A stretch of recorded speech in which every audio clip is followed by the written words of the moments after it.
Please give an energetic and warm welcome to the one and only Jaya Kishori ji.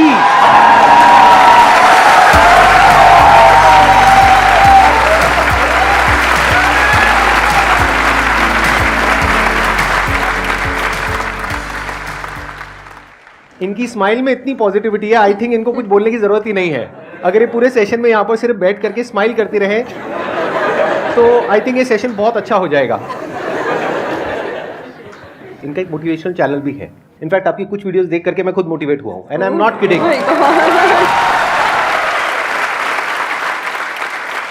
तो मैं personally आप सबको recommend करूंगा कि एक बार आप जा करके देखिए इनकी जो मोटिवेशनल वीडियोस हैं, और आप सबको बहुत कुछ सीखने को मिलेगा और बहुत अच्छा लगेगा।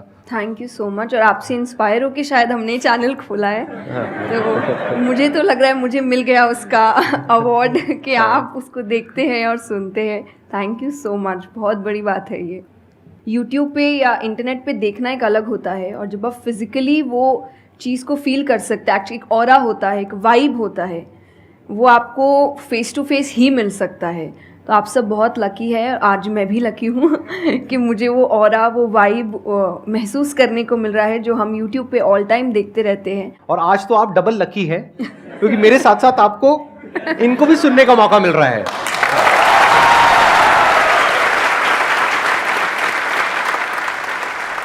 आपके मन में जो भी क्वेश्चंस है, जैसे भी क्वेश्चंस है, आप इनसे पूछ सकते हैं। First of all, thank you very much for giving me this opportunity. I want to ask you कि like आपने ये क्यों चूज़ किया कि you want to go into spirituality, कि मुझे इस चीज़ में ही जाना है? टू बी वेरी ऑनेस्ट, मैंने चूज़ नहीं किया था, इस स्थान ने मुझे चूज़ किया था, क्योंकि मैंने शुरुआत 6 साल की उम्र से की थी।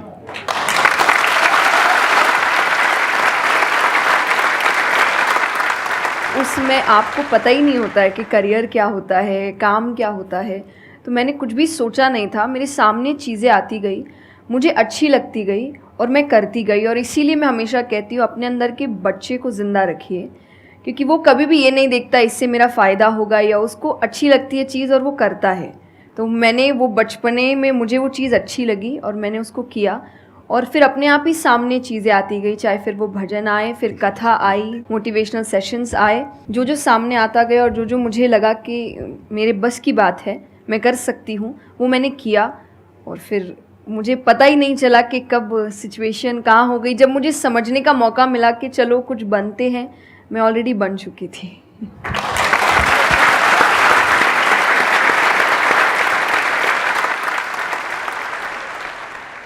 मेरा क्वेश्चन कंसंट्रेशन पावर को लेके है, या दूसरी तरह से बोल सकते हैं अवेयरनेस को लेके। जैसे किसी भी काम पे जो ध्यान लगाने की कैपेबिलिटी होती है वो डिफ़र करती है पर्सन टू पर्सन। मुझे पूछना था क्या कोई इसका बायोलॉजिकल बेसिस भी है, या सिर्फ प्रैक्टिस पे डिपेंड करता है कि किसी की प्रैक्टिस थोड़ी कम है और किसी की ज़्यादा? कई ऐसे एक्सरसाइजेज है जो आपको हेल्प करती है कंसंट्रेशन के लिए। तो जो मैं एक्सरसाइज फॉलो करती हूँ वो लिसनिंग प्रैक्टिस है, कि मैं सोने से पहले या सुबह उठ के कुछ देर 5 मिनट्स 10 मिनट्स मैं बिल्कुल शांत माहौल में और मैं साउंड सुनने की कोशिश करती हूँ।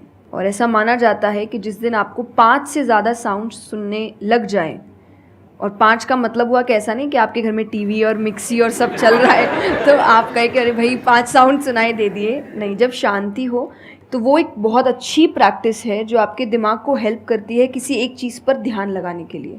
तो आप ऐसे कंसंट्रेशन पावर के एक्सरसाइजेज होती कर सकते हैं, और जो मैं करती हूँ मैंने आपको बताया, मैं रोज़ करती हूँ। अभी तक मैं 3 से आगे बढ़ी नहीं हूँ, लेकिन आई होप जल्दी 5 आवाज़ों से ज़्यादा सुनाई देने लग जाए।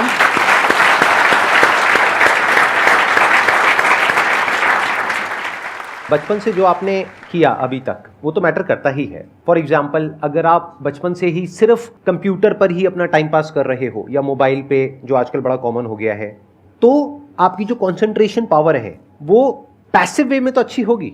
यानी कि अगर कोई कंटेंट है उसको आप कंज्यूम कर रहे हो तब तो आपका माइंड वहां पर लग जाएगा, लेकिन जब खुद ध्यान लगाने की बारी आएगी तो आप नहीं लगा पाओगे।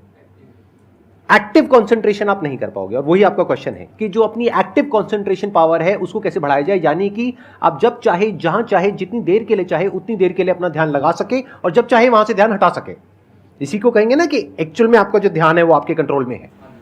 नहीं तो इतना कुछ है इस दुनिया में, वो तो सब खींचने के लिए तैयार बैठे हैं आपके ध्यान को, आपकी अटेंशन को। अगर फाइनेंशियली बात करी जाए तो आज की डेट में सबसे ज्यादा जो वैल्यू है वो आपकी अटेंशन की है। जितनी भी कंपनीज हैं उनके लिए सबसे इंपॉर्टेंट है आपकी अटेंशन। अगर आपकी अटेंशन आपके हाथ से निकल जाती है और उनके हाथ में चली जाती है तो वो हो जाएगा जो वो चाहते हैं, यानी उनको प्रॉफिट हो जाएगा, आपको नुकसान होता है हो जाए। तो अब सवाल उठता है उसको कैसे बढ़ाया जाए। चेस बहुत अच्छा तरीका है उसको बढ़ाने का। स्पोर्ट्स से आपकी कंसंट्रेशन पावर बढ़ती है। जैसे मुझे बैडमिंटन बहुत पसंद है, तो बैडमिंटन में सारा ध्यान कहां पर होता है?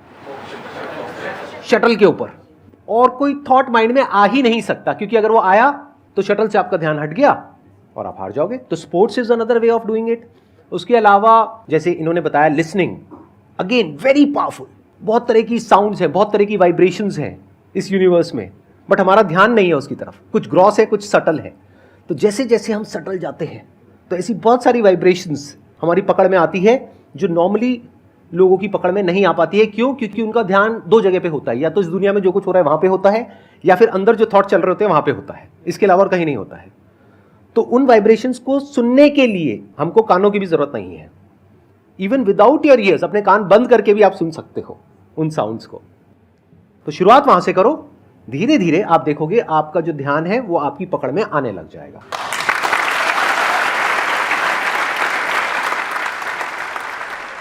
मेरा क्वेश्चन आपसे मतलब दोनों से ही है, वो ये कि हम लोग मतलब आज की सोशल मीडिया वाला ज़माना है तो हम लोग बहुत डिस्ट्रैक्टेड रहते हैं, और जब भी स्पिरिचुअलिटी की बात होती है फैमिली में, फ्रेंड्स में, तो सभी ये कहते हैं कि स्पिरिचुअल अभी होने की ज़रूरत नहीं है, करियर पे ध्यान दो, अभी कौन सा टाइम है, बाद में देख लेना। और हम लोगों के घरों में भी हम देखते हैं।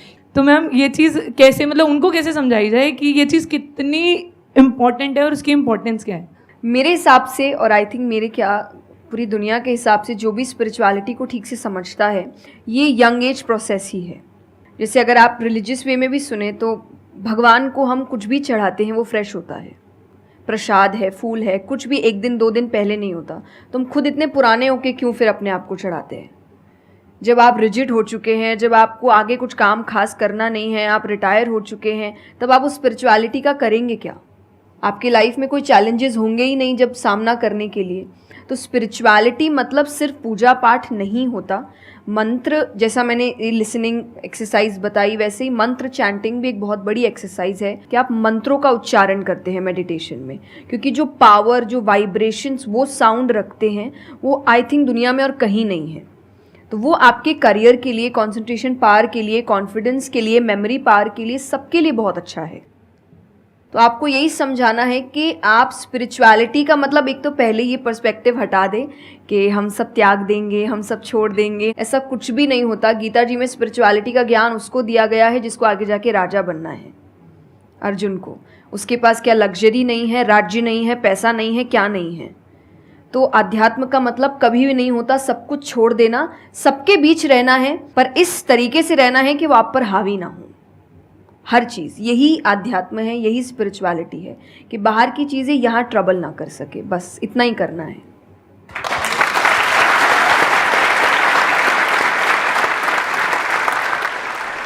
अर्जुन कह रहा है कि क्या मैं सब कुछ छोड़ छाड़ के चला जाऊं? और भगवान कृष्ण उसको क्या बोल रहे हैं कि अभी जो तुम्हें करना है उस पर ध्यान दो। सब कुछ छोड़ना सॉल्यूशन नहीं है। खुद को पहचानो कि तुम क्या हो। जो प्रॉब्लम की पूरी जड़ थी वहां पर वो ये थी कि अर्जुन भूल गया था कुछ देर के लिए कि वो एक्चुअल में कौन है, जैसे हम भूल जाते हैं। तो भगवान उसको याद दिलाने का काम कर रहे हैं कि तुम एक योद्धा हो, तुम्हारा काम है लड़ना धर्म के लिए। तो भगवान उसको वो ज्ञान दे रहे हैं। ऐसे ही अगर आप एक स्टूडेंट हो तो आपका काम क्या है? पढ़ाई करना। अब आपको देखना है कि उसमें ये जो बातें हैं, इनकी बातें, मेरी बातें, या कहीं भी हमारे जो स्क्रिप्चर्स में बातें हैं, वो किस तरह से आपको काम आ सकती है वो करने में, जो अभी आपकी लाइफ की इस स्टेज में, इस पॉइंट पर आपके लिए करना सबसे इंपॉर्टेंट है। तो स्पिरिचुअलिटी दो तरीके की हो गई। एक वो जो आपको भटका रही है, यानी कि वो लोग जो खुद अच्छे से नहीं समझ पाए स्क्रिप्चर्स को, वो आपको क्या कहेंगे कि सब कुछ छोड़ दो। और दूसरे वो जो एक्चुअल में समझ गए हैं कि क्या बात करी जा रही है, तो वो आपको क्या कहेंगे कि जो भी कर रहे हो उसको करो, अच्छे से करो, पूरे ध्यान से करो, पूरी ईमानदारी से करो, उसमें कोई कमी मत छोड़ो, क्योंकि यही आपको हेल्प करेगी लाइफ में आगे कुछ भी करने के लिए। अगर आज आप अपने काम को ढंग से नहीं कर पा रहे, तो कल अगर स्पिरिचुअलिटी में आपको कोई इंक्वायरी करनी है, स्क्रिप्चर्स को समझना है, क्या वो आप ईमानदारी से कर पाओगे? आप अगर अपना काम ठीक से कर रहे हैं, आपके इंटेंशंस अच्छे हैं, आप ऑनेस्ट हैं, आप पेशेंस रख रहे हैं, आप स्पिरिचुअल हैं। तो इसीलिए आपको बस अपना काम, जो उन्होंने सही कहा, एकदम ठीक से ईमानदारी से करना है। क्योंकि अगर यहाँ ईमानदार नहीं, क्योंकि जो आपका काम है, तो फिर कहीं और तो ईमानदारी की फिर बात ही क्या कर सकते हैं हम। मैम मेरा आप दोनों से ही है मेरा क्वेश्चन कि रियल फ्रेंडशिप का एसेंस आज खोते जा रहा है। हम सैटरडे संडे को पार्टी तो कर रहे हैं फ्रेंड्स के साथ, लेकिन जब रियल फ्रेंडशिप का टेस्ट होता है तो most of the friends fail हो जाते हैं, और हम भी फेल हो जाते हैं उसमें अपने दोस्तों को। हम ये तो भूल जाते हैं कि वो हमारे दोस्त नहीं है अच्छे, तो हम भी तो नहीं हैं।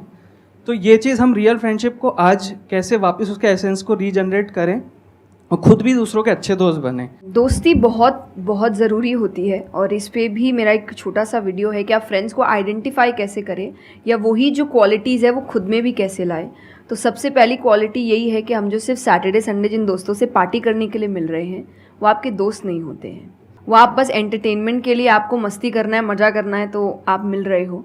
लेकिन एक्चुअल जो आपके दोस्त होते हैं ना, वो आपको भी सिखाते हैं, आप उनको भी सिखाते हैं, वो आपके साथ ग्रो करते हैं। और जैसा आपने कहा एसेंस, जैसे मैं मेरे पेरेंट्स के जो दोस्त हैं, सालों से इक्के दुक्के हैं, लेकिन अभी तक हैं। और अभी भी हम कई बार ऐसा लगता है कि आप ऐसे कैसे बात कर रहे हो उनसे, तो वो कहते हैं हमारे दोस्तों को अपने दोस्तों जैसा मत समझना कि हम एक दो बोल देंगे या एक दो चीज़ें हो जाएंगी और हमारी दोस्ती टूट जाएगी। हमारी दोस्ती इस चीज़ पर नहीं बनी है। वो अगर महीनों भी एक दूसरे से नहीं मिल रहे हैं, या एक साल तक भी उन्होंने बात नहीं की है, वो एक साल बाद भी फ़ोन करते तो वो वैसे ही होते जैसे वो एक साल पहले थे, जहाँ उनकी बात छूटी थी, बिल्कुल वैसे। तो सबसे पहली चीज़ कि यही कि ज़रूरी नहीं है आपको अपने दोस्तों से हर एक इंटरवल में मिलना है, तभी आपकी दोस्ती कायम रह सकती है। क्योंकि अब लोग आगे बढ़ रहे हैं, बिज़ी हो रहे हैं, काम कर रहे हैं, दूसरे शहरों में पढ़ने जा रहे हैं। अगर आपकी दोस्ती सिर्फ मिलने मिलाने से और मस्ती करने से, तो वो दोस्ती नहीं है। तो ये सबसे पहली चीज़ है कि जो आपको आपके सिचुएशन को समझे, वाइस वर्सा आप उसके सिचुएशन को समझिए कि दोस्ती है पर ज़िंदगी भी है, काम भी है, मेहनत भी है, परिवार भी है। सबसे बड़ी तपस्या, सबसे बड़ा तप मैं कहती हूँ गृहस्थ जीवन ही है। Thank you for the compliment. उसमें आपको इतना कुछ करना पड़ता है, वो एक सिचुएशन को समझना ज़रूरी है। दूसरा, आजकल जो एक ट्रेंड बन चुका है कि फ्रेंड्स सपोर्टिव होने चाहिए, तो सपोर्टिव का मतलब ये नहीं कि तुम गलत भी करो, तो जो कर्ण और दुर्योधन की दोस्ती थी कि नहीं भाई पाप भी कर, मार, गलत कर, मैं तो साथ खड़ा हूँ, ये दोस्त नहीं होते। ये बहुत बड़ा पॉइंट बोला है इन्होंने, अभी इसके बारे में मैं बात करूँगा। ये दोस्त नहीं होते हैं। दोस्त आपको आपके पास खड़े रहेंगे सपोर्ट में, लेकिन ये हर वक्त बताएंगे कि तुम गलत हो, तुम गलत कर रहे हो, इसकी सज़ा मिलेगी। तो ये सच्चे दोस्त होते हैं। तो आप या तो कहते हैं ना कि कृष्ण जैसे दोस्त बनो, खुद ही बनो। बात यहीं आती है, कृष्ण जैसे ढूंढने से पहले कृष्ण जैसे दोस्त बनो, कि जो हर वक्त बताने। कृष्ण कभी अलग नहीं हुए अर्जुन से। जब वो कहने लगा कि मैं नहीं लड़ सकता, ये नहीं, उन्होंने उस वक्त बहुत डांटा कि क्षत्रिय है, ये तरीका है बात करने का, ऐसे बोलते हैं, तो इतना बड़ा महाबाहु है, बड़े बड़े नाम बताए, याद दिलाया कि तुम कितने अच्छे हो। तो सबसे बड़ा दोस्त का आई थिंक क्वालिटी यही है, जो सपोर्टिव है लेकिन गलत चीज़ों में नहीं है, वो हर वक्त सही के लिए आपके पास खड़े हैं। और तीसरा जो मैं सबसे अच्छा कहती हूँ कि आपकी और उनकी मेंटालिटी मैच होनी चाहिए। आपको ये समझना है कि अगर मेंटालिटी एक नहीं होगी, तो भले ही आप अपने पेरेंट्स को कितना ही कह ले कि हम कुछ नहीं करेंगे, अरे हम तो सिर्फ घूम रहे हैं, अरे हम वैसा कुछ नहीं करेंगे, करोगे, एक ना एक दिन ज़रूर करोगे, क्योंकि ये ह्यूमन नेचर है। आप जिसके साथ ज़्यादा समय बिताते हो, धीरे धीरे उसकी क्वालिटीज़ कुछ आपके अंदर आती है। तो ज़रूरी है कि वो बिहेवियर, वो पैटर्न, वो मेंटालिटी, वो माइंडसेट मैच होनी चाहिए दोनों की, तभी आप एक साथ ग्रो कर सकते हैं। वरना वही सैटरडे संडे मिलना और ज़िंदगी ख़राब करना, यही हो पाएगा बस। Excellent point. ये समझना इतना इंपॉर्टेंट नहीं है कि दोस्ती क्या है, ये समझना ज़्यादा इंपॉर्टेंट है कि दोस्ती क्या नहीं है। अगर आपका जो दोस्त है वो कुछ गलत कर रहा है, तो उसका साथ देना दोस्ती नहीं है। क्योंकि अगर आप गलत में भी उसका साथ दोगे तो वो और पावरफुल हो जाएगा, वो और बड़ा गलत काम करेगा। मानो आपका दोस्त पी करके गाड़ी चला रहा है, तो दोस्ती ये नहीं है कि उसको बोलना कि हाँ चल कर कर कर कर कोई नहीं, और बड़ा और बड़ा और बड़ा नहीं। उस वक्त क्या बोलना, गाड़ी रोक, मैं उतर रहा हूं। अब उसके बाद आपका क्या होगा वो बाद में देखेंगे, वो डिपेंड करता है कि आपको कहाँ उतारा उसने। जो इन्होंने एग्जाम्पल दिया दुर्योधन वाला, बहुत इंपॉर्टेंट है वो समझना। ऐसे लोगों से दूर रहो, ये दोस्ती है। दोस्ती को तोड़ देना दोस्ती होता है बहुत बार। कई बार लाइफ में ऐसा पॉइंट आ जाता है जो एक धर्म संकट के जैसा होता है, जहां पर जा करके आपको साफ नजर आ रहा होता है कि ये जो इंसान है ये सिर्फ अपना ही नहीं मेरा भी सर्वनाश कर देगा। ऐसे लोगों को छोड़ देना दोस्ती है। फिर अगर उसके अंदर इंसानियत वापस से जागती है तो वापस से वो अगर आपके पास में आता है तो ठीक है, नहीं आता है तो कोई बात नहीं, छोड़ दो ऐसे दोस्त को। तो बड़े ध्यान से चुनना अपने जो दोस्त हैं। जो इन्होंने कहा संगति बहुत इंपॉर्टेंट है लाइफ में, इसीलिए पहले के जमाने में सत्संग की इतनी वैल्यू होती थी। हर घर में एक सत्संग हॉल होता था एक जमाने में। आज जैसे हम सत्संग का नाम सुनते हैं हमारे माइंड में कुछ और ही आने लग जाता है। सत्संग मतलब सत्य के संग। सत्य मतलब वही जो इन्होंने कहा कि जब कोई सही रास्ते पे चल रहा है तो उसका साथ देना, और कोई झूठ के रास्ते पे चल रहा है, कोई गलत काम कर रहा है तो उसका साथ छोड़ देना। तो सत्य के साथ रहना। वो लोग जो सत्य बोलते हैं, वो लोग जो सत्य की राह पे चल रहे हैं, वो लोग जो धर्म की राह पे चल रहे हैं। ये वर्ड सुनने में आपको थोड़े से पुराने लगेंगे, लेकिन अगर इसकी डेप्थ को आप समझोगे तो अंदर से आप समझ पाओगे कि मैं क्या बोल रहा हूं, किस लेवल से बोल रहा हूं। Hello sir, hello ma'am. Ma'am मतलब कई बार हम सुनते भी हैं, बहुत जगह देखते हैं, और कई बार बहुत बार हम पढ़ते भी हैं। मैम मुझे ये पूछना है कि मैम भक्ति क्या है, मतलब भक्ति क्या होती है? आज ये ज़माना अलग हो गया है कि भगवान से भी लेन देन का मामला चल रहा है कि आप मेरा ये काम कर दो तो ये हो जाएगा, और काम एक भी नहीं हुआ तो भगवान बदल ले, कि भाई कहीं और माथा टेकते हैं, यहाँ तो काम हो नहीं रहा। तो ये भक्ति नहीं होती।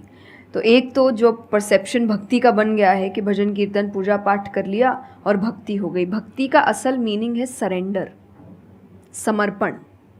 और समर्पण व्यक्ति कब करता है? जब पहला चीज़ विश्वास होता है कि वो जो भी करता है वो सही करता है। मुझसे कई बार लोग पूछते हैं कि आप बहुत ज़्यादा डिप्रेशन में नहीं जाते, या कोई आपने सब कुछ देखा है, चाहे स्ट्रगल है, इंसल्ट है, रिजेक्शन है, हर फील्ड में हर चीज़ होती है। अगर आप आगे बढ़ रहे हैं, कोई पोजीशन पे जाने की कोशिश करें तो आपको इनका सामना करना पड़ेगा। ये ज़िंदगी के साथ आता है तो आपको सामना, लेकिन मुझे कभी दिक्कत नहीं दी ये चीज़ें। क्यों? क्योंकि जो मैंने कहा समर्पण, मुझे पता है कि एक ऐसी शक्ति ऊपर बैठी है जो मेरा बुरा नहीं चाहती।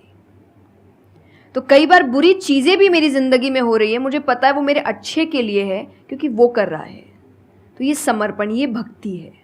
तो ये आपको हारने नहीं देती। क्यों हारेंगे आप? क्योंकि आपको पता है ना कि वो हारने देगा नहीं। तो आप अपने आप गिरे, आप फिर उठेंगे कि नहीं भाई अभी गिरना शायद ज़रूरी होगा, उसका इशारा है, इसीलिए चलो फिर उठते हैं, फिर आगे बढ़ते हैं। तो अर्जुन ने भी, जब समर्पण की बात गीता जी में आती है तो कई लोग कहते हैं कि धर्म का मतलब होता है अंधविश्वास। नहीं, क्योंकि अगर अंधविश्वास होता, अंधविश्वास में क्वेश्चन करना अलाउड नहीं होता आपको। गीता अगर सिर्फ भगवान की बात होती तो 2 पन्ने में ख़त्म हो गई होती।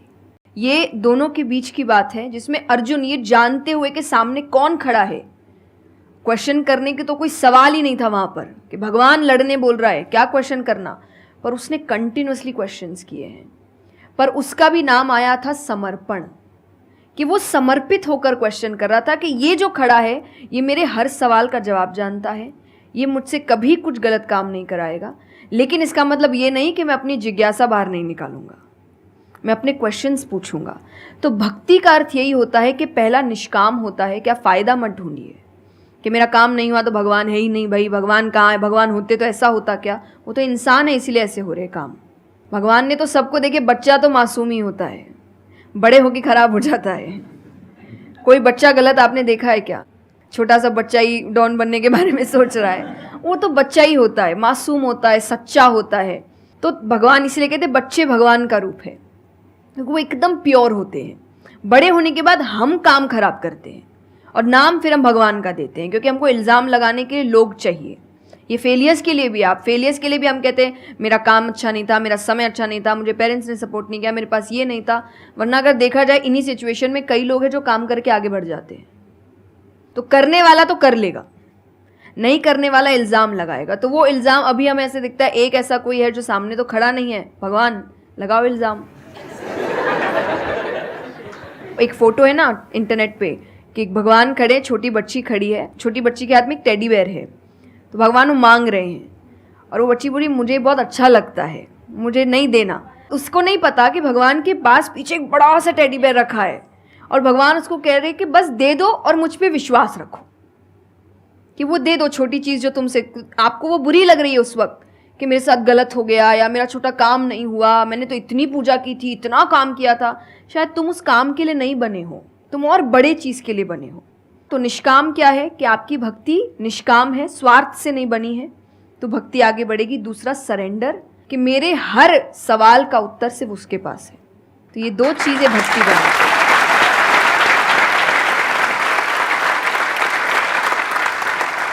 मेरा मन कर रहा है कि मैं बैठ करके बस आराम से आपको सुनता रहूं, मेरे को इतना अच्छा लग रहा है। आप प्लीज़ थोड़ा सा और बोलिए इसके बारे में, भक्ति के बारे में। मुझे सही में बहुत, कितने लोग चाहते हैं कि थोड़ा और बोले? हाँ, क्योंकि इनसे अच्छा कोई नहीं हो सकता इसके बारे में बोलने के लिए। मेरे को पता है आपके पास में और बहुत कुछ है बोलने के लिए, थोड़ा सा प्लीज़ और बोलिए। ये दो चीज़ें जो भक्ति में, तीसरा हम जब करते हैं सत्संग, जो उन्होंने कहा सत्संग का एक सत्य के संग, तो सत्य कौन है? जब हम शास्त्रों में देखते हैं सबसे पहला श्लोक जो श्रीमद् भागवत में आता है वो भगवान का स्वरूप बता रहा है, उसमें है सच्चिदानंद रूपाय। सच्चिदानंद का मतलब होता है तीन चीज़ें मिलकर बनती है, वो है सत, चित और आनंद। जो ये तीन चीज़ों को जीवन में समझ लेगा सही से, उसने भगवान को समझ लिया, क्योंकि भगवान का रूप ही सच्चिदानंद है। तो सबसे पहला है सच, जो कहा गया सच की राह पर चलो। जो हम ये एक्चुअली आपने एग्जैक्ट वर्ड उस वक्त बोले, मैं अपनी कथा में भी कहती हूँ कि आजकल हम इतनी छोटी छोटी बातों पे झूठ बोलते हैं कि हम किसी से मिलने जा रहे हैं और हम घर से भी नहीं निकले, अरे 5 मिनट, अरे सिग्नल पे खड़ा हूँ, अरे बस पहुँच गया, अरे क्या हो गया, वो 2 बातें तो सुनाएगा ना सिर्फ कि तुम समय लेकर नहीं आए, पर हम इतनी इतनी सी बातों में झूठ बोल रहे हैं। ये हमें लगता है कि कोई बड़ी बात नहीं, पर ये बहुत बड़ी बात है कि आप इतना भी सच का सामना नहीं कर सकते, और फिर हमें लगता है कि हम लाइफ की जो प्रॉब्लम्स है उसका सामना कर लेंगे, खुद के सच का तो सामना कर नहीं पा रहे हैं। जिंदगी का सच सामने आएगा तब तो बैंड ही बज जाएगी पूरी, क्योंकि वो कठिन है। जिंदगी आसान नहीं है, किसी के लिए नहीं, भगवान के लिए भी नहीं हुई। आप राम जी को उठाइए, कृष्ण जी को उठाइए, जब तक यहाँ रहे कोई सुखी नहीं रहा।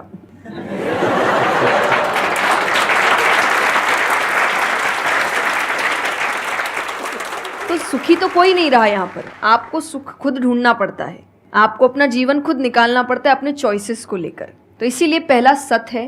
दूसरा चित है, अवेयरनेस। हम अवेयर नहीं हैं चीज़ों को लेकर, हम इग्नोर करते हैं। अवेयरनेस और इग्नोरेंस ये ऑपोजिट्स हो गए कि आप कोई भी चीज़ आपको समझ नहीं आ रही है, नहीं है। मैं अधिकतर नास्तिक लोगों को आप देखिए, उनको अगर पूछे ना भगवान को मानते हैं, तो उनके पास एग्जैक्ट रीजंस नहीं होते कि क्यों नहीं मानते, बस नहीं है, दिखा नहीं, मुझे नहीं दिखा तो नहीं है। तो तुम्हें तो बहुत चीज़ें नहीं दिख रही। मेरे पापा इस पर मैंने एक बार से क्वेश्चन किया था कि बोले तो पापा कैसे जवाब दे? तो पापा बोले उनको पूछना उन्होंने अपने परदादा को देखा था। देखा तो नहीं होगा,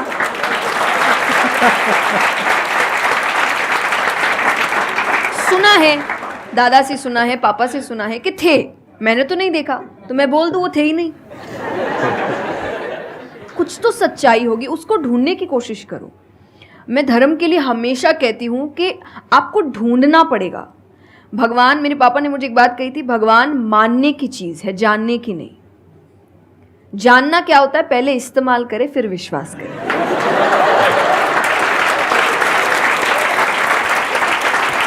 कि पहले देखेंगे है कि नहीं है, फिर बताएंगे, तो वो तो भगवान है, वो कहेंगे देख मैं भी घुमाता हूँ। वो भगवान है भाई, उनको अगर आप बोलोगे कि मेरे सामने आ, मुझे दिखा तू है कि नहीं, तो बोलेंगे घूम, नहीं दिखाता, कभी नहीं हुई, नहीं जा। तो भगवान मानने की चीज़ है, मानो वो अपने आप जना देंगे वो कहाँ है। तो भगवान के लिए माना गया कि पहले आपको मानना पड़ता है, दैट इज सरेंडर, कि मैं मानता हूँ, मैं इसीलिए पढ़ रहा हूँ। अधिकतर लोग अभी पढ़ क्यों रहे हैं, जान क्यों रहे हैं? गलत साबित करने के लिए। और दुनिया के लिए भी, आप किसी भी चीज़ को जानने की कोशिश करो तो सिर्फ एक खाली दिमाग से जानने की कोशिश करो, अपने दिमाग से नहीं कि मुझे गलत साबित करना इसीलिए पढ़ता हूँ चलो। तो फिर आपका दिमाग सीधा उस गलत बात पे ही जाएगा कि देखो मैंने तो बोला ही था गलत है, और उसके आसपास कितनी अच्छी बातें लिखी होगी आप देखेंगे नहीं। पर आपको जो बस साबित करना है, आप उस लोग सुनते भी आजकल इसीलिए हैं। मैं कथा में एक बात कहती कि बस आजकल कथा ही बची है सुनने वाली चीज़, वरना आप कहीं भी 2 लोगों को देखिए वो बोलेगा मैं बोलता हूँ, नहीं मैं बोलता हूँ, नहीं मैं बोलता हूँ। दुख देखिए किसी के, प्रॉब्लम्स को एक बोलता है अरे मेरी ज़िंदगी अच्छी नहीं चल रही, अरे मेरी उससे भी खराब है। आप किसी से मदद भी कहाँ मांगेंगे कि वो एक दुख सुनाओ वो 4 सुनाता है, तो क्या ही मदद मांगे कि तो मेरे से दुखी है, तू मेरे से और 500 रुपये रख भाई। ये तो तो लोग हर वक्त कोई सुनना नहीं चाह रहा, और सुन भी रहे हैं तो इसीलिए कि ताकि बस मैं बोल सकूं, कि ये ख़त्म करे बस, जल्दी से ये चुप हो ताकि मैं बोलूं। तो ये बंद करिए। भगवान ने अर्जुन की पहले पूरी बात सुनी थी, एक बार भी बीच में इंटरप्ट नहीं किया, उसकी पूरी बात सुनी। क्यों? तभी वो आंसर ठीक से कर पाएंगे। अगर आप बीच में हर चीज़ में इंटरप्ट करेंगे, लोगों के ओपिनियंस में इंटरप्ट करेंगे, तो आप उनकी बात को नहीं समझ पाएंगे। जितना सुनेंगे उतना सीखेंगे, क्योंकि बोलोगे तो वही जो आता है, पर सुनोगे तो कई बार ऐसी चीज़ें पता चलेगी जो नहीं पता, जो नहीं आता है। तो सत्संग यही है। आप लोग एक काम करो, अपना मोबाइल ऑन करो और अपने घर पे फोन कर दो कि शाम तक हम यहीं बैठे हैं। मतलब मेरा मन तो नहीं है यहाँ से आज उठने का, मेरा मन है आराम से बैठ करके इनसे सुनने का। मुझे तो बहुत अच्छा लग रहा है, लेकिन आई एम नॉट श्योर कि इनके पास में इतना टाइम होगा या नहीं होगा। आप प्लीज, आई एम सॉरी, मैंने आपको इंटरप्ट किया। नहीं नहीं, बिल्कुल। तो यही छोटी छोटी बातें हैं, देखिए। और आनंद का मतलब एक्चुअली परमानेंट हैप्पीनेस होता है, जो आपको भगवान के साथ ही मिलता है, कि आपको किसी की ज़रूरत नहीं है, बाकी सब कुछ टेम्पररी है। और टेम्पररी खुशियों के लिए भगवान ने अर्जुन को लड़ने के लिए इसलिए नहीं बोला था कि तेको राज्य मिल जाएगा, खुशी मिलेगी, पैसा मिल जाएगा। नहीं, एक परमानेंट हैप्पीनेस थी कि मैंने अपना काम अच्छे से किया, उसके लिए लड़ो। तो जो भी काम कर रहे हो परमानेंट क्या है उसमें वो देखो, और ये आपकी सक्सेस पे भी काम आता है। भगवान, जैसे अब हम कहते हैं ना कि दुनिया में कुछ सच नहीं है, संसार सच नहीं, इसका मतलब क्या? छोड़ने के लिए नहीं। क्या आप पहली चीज़, जब दुख आ रहा है तो डिप्रेशन में मत जाओ, क्योंकि आप जानते हो ये भी परमानेंट नहीं है, टेम्पररी है, कल फिर ठीक हो जाएगा। खुशी आ रही है तो घमंड मत करो, ये भी निकल जाएगा, ये पोजीशन भी ज़्यादा समय तक रहेगी नहीं। तो उसको रखने के लिए काम करते रहो। तो भगवान हर चीज़ में कहते बैलेंस्ड रहो, और परमानेंट वो है उसके पीछे भागो।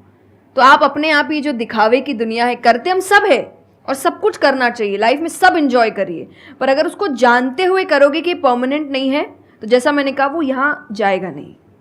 जैसे एक पक्षी है, आप पेड़ पे उसको बैठा दो और फिर जिस ब्रांच में वो बैठी उसको काटने लगो, और जब तक ब्रांच नहीं गिरेगा वो नहीं हटेगी, क्योंकि उसको ब्रांच पे भरोसा है ही नहीं। उसको पता ये रहेगा ना, उसको अपने पंखों पे है कि वो जैसे ही गिरेगा मैं उड़ जाऊंगी।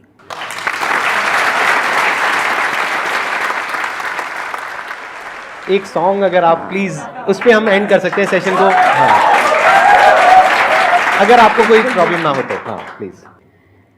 मेरा आपकी कृपा से सब काम हो रहा है, करते हो तुम कन्हैया, मेरा नाम हो रहा है। मेरा आपकी कृपा से सब काम हो रहा है। बहुत बढ़िया।